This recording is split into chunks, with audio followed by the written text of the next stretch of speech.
बाद काल के पास एक डॉक्टर आया। उसने काल से कहा कि ये सब सच्चाई नहीं है, सिर्फ तुम्हारे दिमाग में ये चीजें चल रही हैं। तुम अभी भी उसी रिकॉल मशीन में हो। मशीन में कुछ दिक्कत आ गई जिस वजह से तुम यहाँ फंस चुके हो। मैं तुम्हें लेने आया हूँ, चलो मेरे साथ। डॉक्टर ने बताया कि उसकी यानी काल की पत्नी भी यहाँ है। और जब उसने दरवाजा खोला तो वहाँ लॉरी थी। ये देखकर काल पूरी तरह कंफ्यूज हो गया। वो समझ नहीं पा रहा था कि वो काल है या डगलस। लेकिन डगलस ने हार नहीं मानी। सच्चाई जानने के लिए उसने डॉक्टर पर बंदूक तान दी। उसने कहा कि ये सब मेरे दिमाग में चल रहा है ना, अगर तुम्हें यहाँ मार भी दिया जाए तो क्या फर्क पड़ता है, तुम जिंदा ही रहोगे ना। ये सुनते ही डॉक्टर के पसीने छूट गए। इससे पहले काल डॉक्टर पर गोली चलाता लॉरी ने कुछ लोगों को वहाँ बुला लिया। इन लोगों ने काल को मारना शुरू कर दिया। लड़ाई में काल बेहोश हो गया और अब वो लोग उसे गवर्नर के पास ले जाने लगे। लेकिन तभी वहाँ मेलिना आ गई, जिसने मौका देखकर उन लोगों पर हमला बोल दिया। इस हमले में लॉरी मारी गई और फिर मेलिना काल को उस जगह पर ले गई जहाँ वो सभी लोग रहते थे जो गवर्नर के खिलाफ आवाज उठा रहे हैं। दरअसल गवर्नर के खिलाफ वो लोग थे जिनके ऊपर पर्यावरण का बहुत बुरा असर हुआ है। किसी का चेहरा, किसी का शरीर आधा टेढ़ा मेढ़ा हो गया। और ये लोग नहीं चाहते कि ये कंपनी जो यहाँ का गवर्नर चलाता है वो सब पर इसी तरह जुल्म करता रहे। उन्होंने सोच लिया था कि जैसा उनके साथ हुआ है वैसा वो किसी और के साथ नहीं होने देंगे।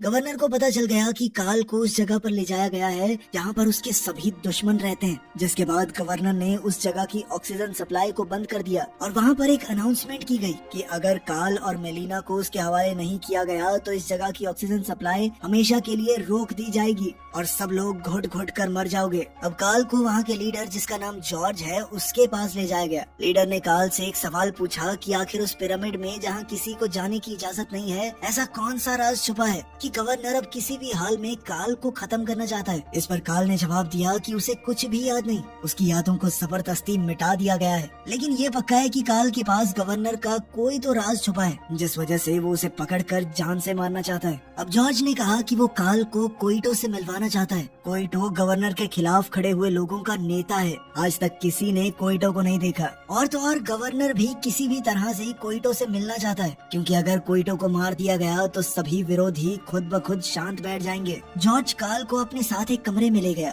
जॉर्ज ने अपनी शर्ट उतारी और एक अजीब सा मंजर सामने आया। जॉर्ज के पेट में एक और जीव था। ये जीव यहाँ के वातावरण के असर की वजह से जॉर्ज के पेट के पास उग गया था। वो दीवार पतली होने की वजह से जॉर्ज के ऊपर भी बहुत बुरा असर हुआ था। और सबसे घुमा देने वाला ट्विस्ट तो ये था कि यही जीव कोइटो है, जिसका मतलब साफ है कि कोइटो कोई और नहीं बल्कि जॉर्ज ही है। कोइटो के पेट में इस जीव के उगने के बाद से उसके अंदर एक अद्भुत शक्ति आ गई थी। वो किसी के भी मन की बात पढ़ सकता था। हालांकि काल की यादों को मिटा दिया गया था, लेकिन फिर भी उसके दिमाग में कहीं ना कहीं वो सब छुपा हुआ है, जिससे ये पता चल सके कि उस पिरामिड के अंदर कौन सा राज छुपा है जिसे गवर्नर सबसे छुपाना चाहता है। कोइटो ने काल का हाथ पकड़ा ताकि वो उसके दिमाग में झांक सके। उसे पता चला कि इस पिरामिड के अंदर एक रिएक्टर है जो कि आज से 5 लाख साल पहले एलियंस ने वहाँ बनाया था और गवर्नर नहीं चाहता कि इस जगह के बारे में किसी भी इंसान को पता चले। गवर्नर इस रिएक्टर को तबाह करना चाहता है।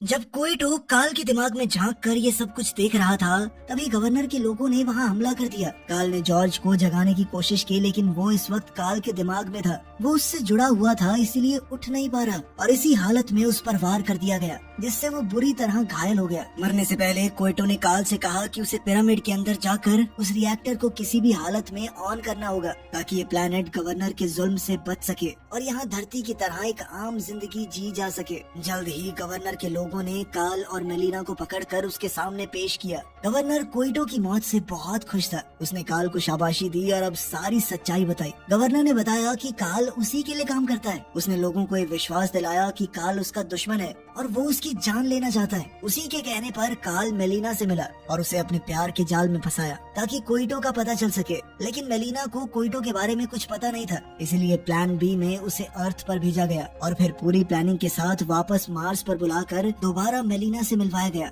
इस बार जब काल की जान खुद खतरे में थी तो बाकी सब खुद को उसे कोइटो से मिलवाने से रोक नहीं पाए। लेकिन गवर्नर ये नहीं जानता कि कोइटो के पास ऐसी शक्तियाँ थी जिससे वो लोगों का दिमाग पढ़ सकता था। वो नहीं जानता कि कोइटो ने काल काल के दिमाग में झांक कर सब कुछ देख लिया था। अगर वहाँ के रिएक्टर को ऑन कर दिया जाए तो मार्स का वातावरण भी बिल्कुल धरती जैसा हो जाएगा। दरअसल धरती के नीचे अभी भी बहुत बड़े बड़े ग्लेशियर हैं और रिएक्टर ऑन करने से वो पिघलना शुरू हो जाएंगे और जैसे जैसे वो पिघलने लगेंगे यहाँ का वातावरण भी धरती की तरह हो जाएगा, जिससे लोग यहाँ आसानी से जी पाएंगे और ज्यादा लोग यहाँ बसने लगेंगे। जिसके बाद यहाँ भी सरकार आ जाएगी और गवर्नर का कब्जा मार्स से हट जाएगा। अब राज किसको बुरा लगता है? तो गवर्नर किसी भी हाल में उस रिएक्टर को ऑन नहीं होने देना चाहता था, बल्कि वो तो हमेशा के लिए रिएक्टर को तबाह कर देना चाहता है ताकि उसकी हार की कोई गुंजाइश ही ना रहे। उसने अपने लोगों को ऑर्डर दिया कि काल और मेलिना के दिमाग से उनकी सारी यादें मिटा दो ताकि वो पहले की तरह उसके लिए काम करने लगे। हालांकि काल पहले एक अच्छा इंसान नहीं था, लेकिन अब वो बदल चुका है। वो इस बार गवर्नर का अत्याचार सह रहे लोगों की तरफ था। काल और मेलिना को गवर्नर के आदमियों ने उस कुर्सी पर बैठा दिया जिससे उनकी यादों को मिटाकर नई यादें उनके दिमाग में भर दी जाएंगी। लेकिन काल ने किसी तरह अपना हाथ छुड़ा लिया और वहाँ मौजूद सभी डॉक्टरों को मारने लगा। एक एक करके उसने सबको ढेर कर दिया। इसके बाद वो मेलिना को वहाँ से ले गया। जब वो लोग पिरामिड के अंदर पहुँचे तो उन्हें वहाँ पर कुछ भी नहीं मिला और फिर अचानक गवर्नर के गुंडे ने बहुत ही खतरनाक और बड़ी सी ड्रिल मशीन की मदद से उनका भरता बनाने की कोशिश की। काल और मेलिना ने उस मशीन पर बहुत गोलियां बरसाई पर कोई असर नहीं हुआ। अब उनके पास भागने का भी कोई रास्ता नहीं था। काल को पास ही में एक छोटी सी ड्रिल दिखाई दी। उसने वो ड्रिल उठाई और लगातार उस बड़ी मशीन की फ्यूल पाइप पर ड्रिल चलाता रहा। ऐसा लग रहा था कि वो लोग मारे जाएंगे। मशीन आसपास की चट्टानों को तोड़ने लगी, लेकिन ऐन मौके पर काल ने आखिरकार फ्यूल पाइप में छेद कर ही दिया, जिससे वो मशीन वहीं रुक गई। मशीन रुकी और अब काल ने आगे बढ़कर ड्राइवर के दरवाजे में ड्रिल करके उस गुंडे को भी खत्म कर दिया। इतने में मेलिना ने बताया कि उनके पीछे की दीवार उस मशीन से टूट गई है और अंदर एक बहुत बड़ा रिएक्टर मौजूद है। वो जैसे ही ऊपर की ओर बढ़े, बहुत से गुंडे घात लगाए उनका इंतजार कर रहे थे। काल अकेला आगे बढ़ ही रहा था कि तभी बहुत सारे गुंडों ने उसे गोलियों से भून दिया, लेकिन उसे कुछ भी नहीं हुआ क्योंकि ये काल नहीं, सिर्फ उसका एक हाई टेक होलोग्राम था, जिसे आप एक तरह की एडवांस वीडियो भी समझ सकते हो जो एकदम असली लगे। जैसे ही गुंडों ने हमला बंद किया, अचानक काल ने पीछे से उन पर गोलियां बरसा दी। काफी सारे गुंडे मारे गए। मेलिना ने भी इसी टेक्निक से 2 और को ढेर कर दिया। अब सिर्फ गवर्नर का राइट हैंड यानी कि मेन आदमी बचा था, जो मौका देखकर लिफ्ट में चढ़कर भागने लगा। लेकिन काल भी ऐन मौके पर छलांग लगाकर लिफ्ट में चढ़ गया। उन दोनों के बीच जबरदस्त लड़ाई छिड़ गई। दोनों एक से बढ़कर एक थे, लेकिन फिर काल ने अपनी जबरदस्त टेक्निक से उस गुंडे को उठाकर नीचे पटक दिया, पर वो अभी भी किनारे से लटका हुआ था। काल उसका हाथ छुड़वाने आया तो उसने काल को ही पकड़ लिया कि बेटा तुझे भी साथ लेके मरूंगा। काल ने ऊपर देखा तो वो एक दीवार के बहुत करीब थे और उसने खुद को थोड़ा पीछे खींच लिया, जिसके बाद दीवार और लिफ्ट के बीच में आकर गुंडे के दोनों हाथ उखड़ गए।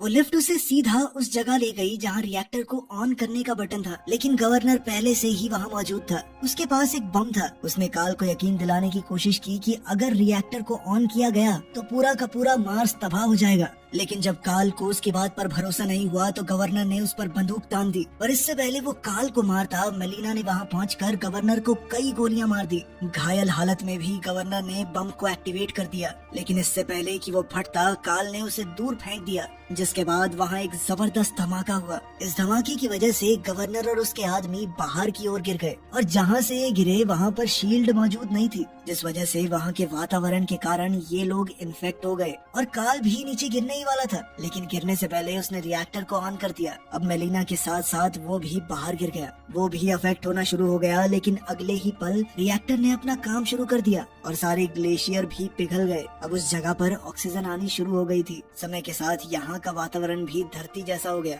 जिस वजह से काल और मेलिना दोबारा से ठीक होने लगे। अब ये प्लेनेट इंसानों के रहने लायक पूरी तरह से बन गया था। अब यहाँ बड़ी आसानी से जिंदगी बिताई जा सकती है। काल को ये सब देखकर बहुत खुशी हुई, लेकिन तभी उसके दिमाग में एक बात आई कि कहीं ये भी उसके दिमाग का कोई लोचा तो नहीं। लेकिन तभी मेलिना उसके करीब आई, जिससे वो समझ गया कि ये सपना नहीं हकीकत है। वीडियो पसंद आई तो लाइक कर देना, चैनल को सब्सक्राइब कर लेना। मिलते हैं अगली वीडियो में।